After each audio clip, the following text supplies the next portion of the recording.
Hi, this is Jaya.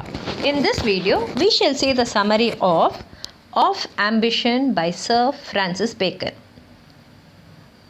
In this essay, Sir Francis Bacon is given a lot of advices for people, and particularly he speaks about all the professions and departments which were there during his time, and his advice is suitable even for a king or even whether he is a common man.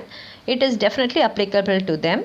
And in this essay, more than talking about different types of ambitions and about ambitions, he talks about the different type of ambitious persons and how they are, whether they are having positive or negative qualities, and whether they are harmful or whether they are useful.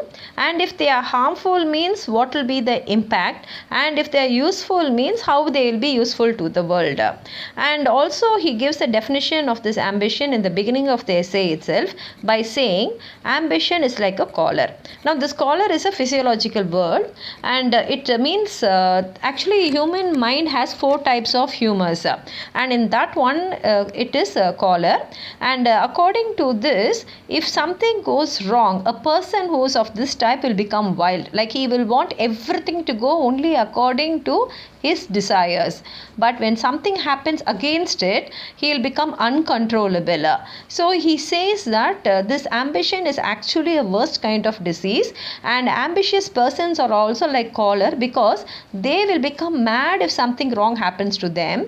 And he even says that these people must be checked in their desires, because when they get discontented, it is very dangerous.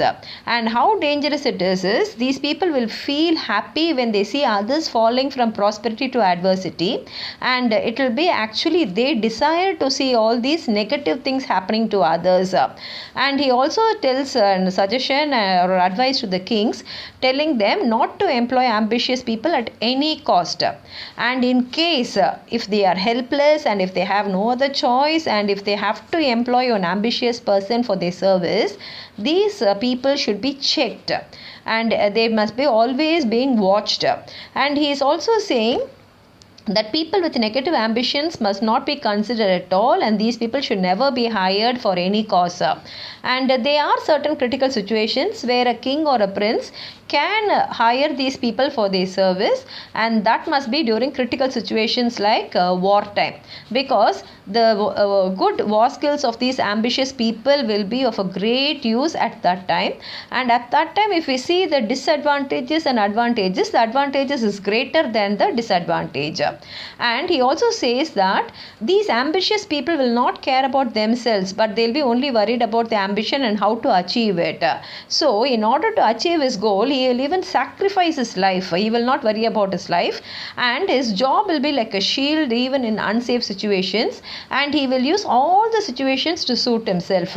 And there's also another last duty where this ambitious person can fulfill. That is, if someone is becoming greater and if they are overtopping us and we don't know how to pull them down, then we can use these ambitious people to pull down the person who was overgrown. And another third purpose to employ these ambitious people is, if they are some powerful persons against us, then we can use these ambitious people as weapon against them. And to say about pulling down a person who was overgrown here, Sir Francis Bacon uses the example of Tyrus, who used Macro in pulling down Sejanus. Because in the Tiberius Empire, Sejanus, being a very perfect guard, he becomes very great and his reputation really grows and people starts liking him. And this is not like by Tiberius. So Tiberius, what he does is, he uses Naevis Suturus Marco against Sejanus. And this Macro, he does his duty so very well that the fame of Sejanus falls down, and this makes Tyrus very happy. So he says that Bacon says that we can use ambitious people for this cause also. And because why he's saying this is, he says ambitious people will be always keen to rise up in their life. So they'll go to any extent and they'll work very hard to achieve it. But at the same time, he says employing an ambitious person is a risk.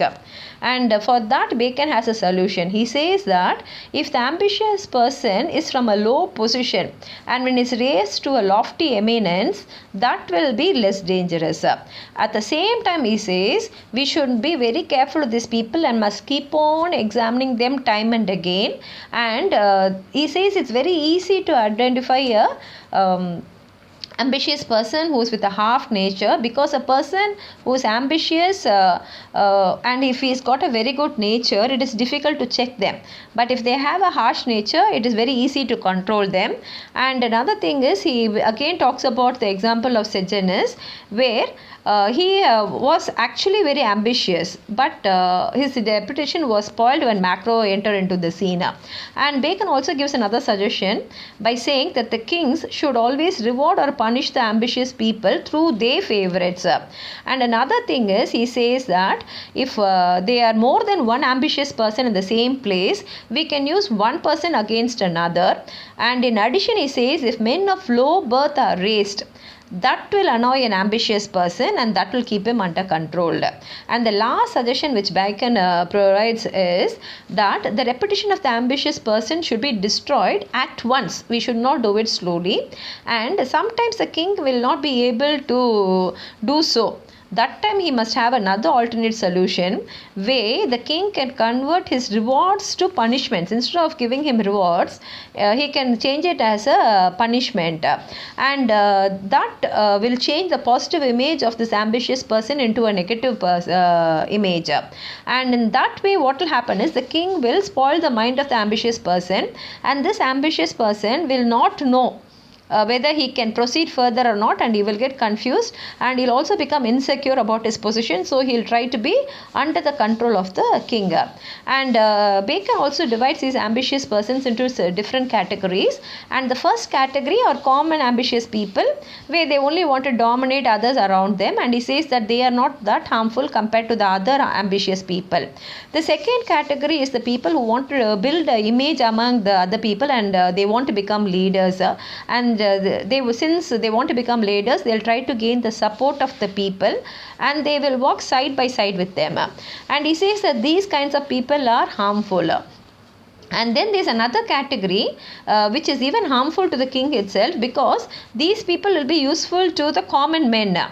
And some people will try to build the image in the noble people also, and they will gain the reputation and they become close to them.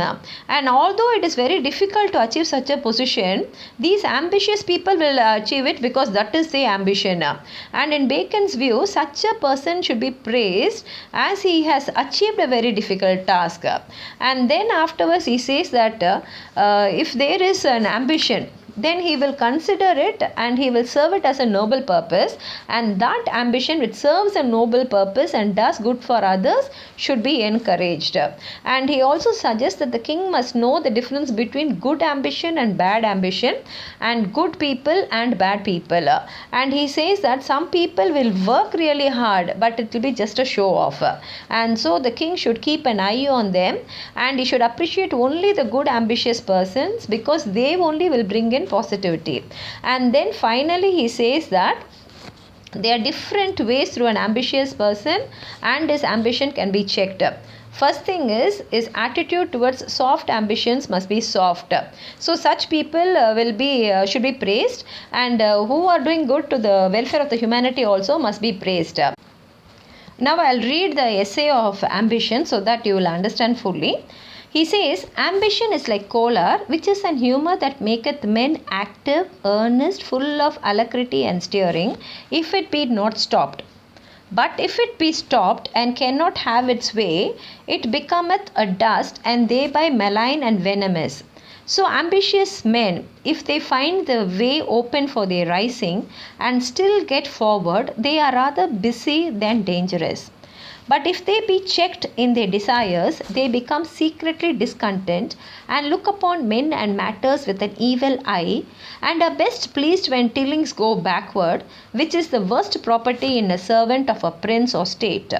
Therefore, it is good for princes if they use ambitious men to handle it so as they be still progressive and not retrograde, which, because it cannot be without inconvenience, it is good not to use such natures at all.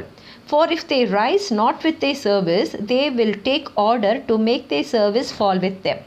But since we have said it were good not to use men of ambitious natures, except it be upon necessity, it is fit we speak in what cases they are of necessity.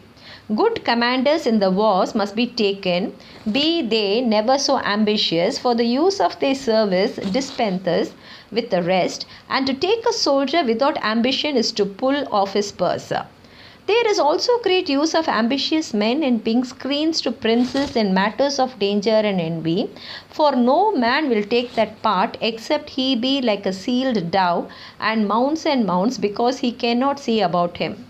There is use also of ambitious men in pulling down the greatness of any subject that overtops, as Tiberius used Macro in the pulling down of Sejanus.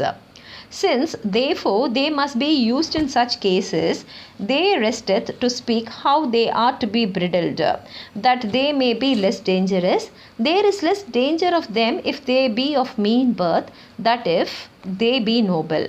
And if they be rather harsh of nature, then gracious and popular, and if they be rather new raised, then grown, cunning, and fortified in their greatness.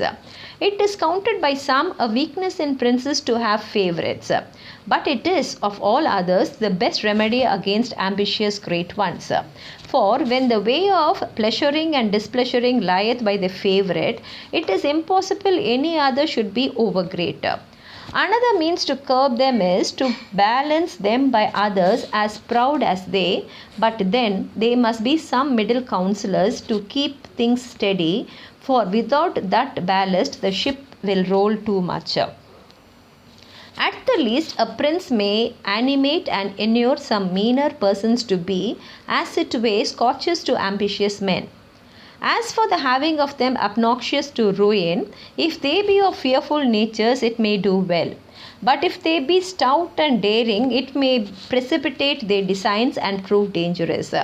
As for the pulling of them down, if the affairs requires it, and that it may not be done with safety suddenly, the only way is the interchange continually of favours and disgraces, whereby they may not know what to expect and be as it were in a wood.